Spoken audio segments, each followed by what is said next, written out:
नमस्कार दोस्तों, आज हम एक बहुत ही दिलचस्प और रहस्यमय विषय पर बात करेंगे। क्या येटी सच में है या यह सिर्फ एक अफवाह है या फिर एक असल जीव? आज हम येटी की रहस्यमय कहानी को सुलझाने की कोशिश करेंगे। तो क्या येटी सच में है? इस वीडियो में जानेंगे इसके इतिहास, अफवाहें और सच्चाई। हिमालय के ऊंचे चोटियों पर बादलों और कहानियों में छुपा हुआ है येटी। ये रहस्यमय प्राणी, जिसको अबॉमिनेबल स्नोमैन भी कहते हैं, सदियों से लोगों को अपनी तरफ अट्रैक्ट करता रहा है।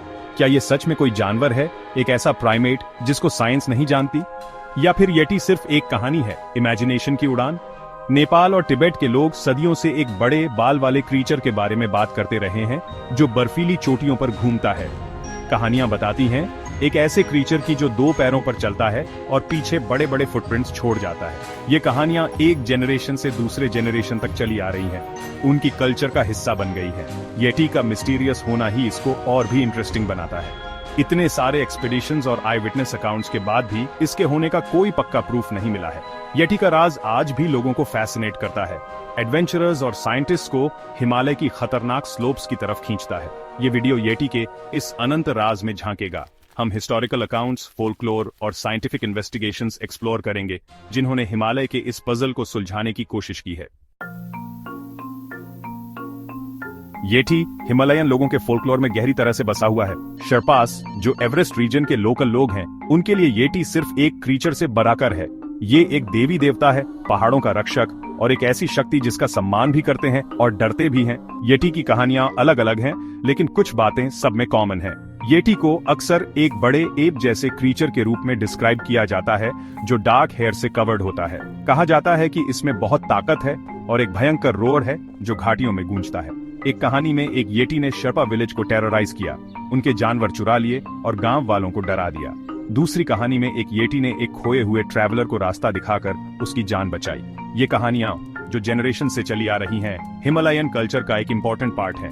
ये कहानियां खतरे से बचने की चेतावनी और पहाड़ों में होने वाली अजीब घटनाओं की एक्सप्लेनेशन के रूप में काम करती हैं। चाहे ये कहानियां सच्ची हों या काल्पनिक, ये हिमालयन लोगों और उनके एनवायरनमेंट के डीप कनेक्शन को रिफ्लेक्ट करती है। येटी की कहानी वेस्टर्न वर्ल्ड में 19th सेंचुरी में पहुंची, जब ब्रिटिश एक्सप्लोरर्स और माउंटेनियर्स हिमालय में जाने लगे। लोकल कहानियों से इंट्रीग्ड होकर ये एडवेंचरर्स इस मिस्टीरियस क्रीचर के एविडेंस ढूंढने निकले। येटी के होने का एक सबसे फेमस एविडेंस 1951 में मिला। एरिक शिप्टन, एक फेमस माउंटेनियर, ने मेनलुंग ग्लेशियर एक्सप्लोर करते हुए बड़े अजीब फुटप्रिंट्स देखे। उसने ट्रैक्स की फोटोज ली और ये इमेजेस सेंसेशन बन गई। येटी के होने की स्पेकुलेशन को और तेज कर दिया। शिप्टन की फोटोज ने उस क्रीचर को ढूंढने के लिए कई एक्सपीडिशंस को इंस्पायर किया, जिसने ये फुटप्रिंट्स बनाए थे। कुछ एक्सपीडिशंस फुटप्रिंट्स के प्लास्टर कास्ट्स, हेयर के टफ्ट्स और येटी साइटिंग्स के एनेक्डोटल अकाउंट्स लेकर वापस आए, लेकिन इनमें से कोई भी एविडेंस येटी के होने का पक्का प्रूफ नहीं दे पाया। Section 4, science meets legend, DNA और जवाबों की तलाश। रिसेंट ईयर्स में साइंटिस्ट येटी की खोज में शामिल हुए हैं, मॉडर्न टेक्नोलॉजी और एक स्केप्टिकल नजरिया लेकर। उन्होंने येटी से जुड़े हेयर सैंपल्स, बोन्स और आर्टिफैक्ट्स का एनालिसिस किया है, डीएनए एविडेंस ढूंढने की उम्मीद में जो क्रीचर की पहचान बता सके। कई स्टडीज येटी सैंपल्स पर किए गए हैं, इंटरेस्टिंग लेकिन इनकंक्लूसिव रिजल्ट्स के साथ। कुछ सैंपल्स नोन एनिमल्स जैसे बेयर्स या प्राइमेट्स के निकले, जबकि कुछ सैंपल्स का डीएनए किसी भी नोन स्पीसीज से मैच नहीं हुआ। जबकि ये फाइंडिंग्स येटी के होने की पुष्टि नहीं करते, ये इसको पूरी तरह से डिनाई भी नहीं करते।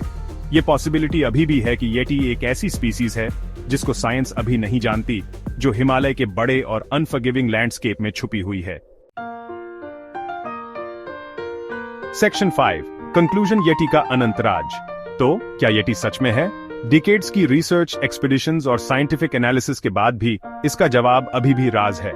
एविडेंस इनकंक्लूसिव है, येटी को मिस्ट्री में छुपाए हुए। इसका होना साइंटिफिक सर्टेनिटी से ज्यादा बिलीफ की बात है। येटी आज भी हमारी इमेजिनेशन को फैसिनेट करता है, हमारे प्लेनेट के वाइल्ड अनटेम्ड कॉर्नर्स और उन राजों को रिप्रेजेंट करता है जो अभी भी हैं। चाहे येटी एक सच्चा क्रीचर हो, मिस आइडेंटिफिकेशन या फोल्कलोर की देन, इसकी कहानी हमें अननोन की पावर और दुनिया के हिडन वंडर्स के प्रति हमारे फैसिनेशन की याद दिलाती है। शायद अंत में येटी की सिग्निफिकेंस इसके फिजिकल एग्जिस्टेंस में नहीं, बल्कि हमारी कलेक्टिव इमेजिनेशन पर इसकी पकड़ में है। तो दोस्तों, आपका क्या मानना है? क्या येटी सच में है या यह सिर्फ एक कहानी है? कृपया अपने विचार कमेंट सेक्शन में शेयर करें। अगर आपको यह वीडियो पसंद आया हो तो लाइक और सब्सक्राइब जरूर करें। अगली बार फिर से मिलेंगे जब हम और भी रहस्यमय विषयों पर चर्चा करेंगे। धन्यवाद।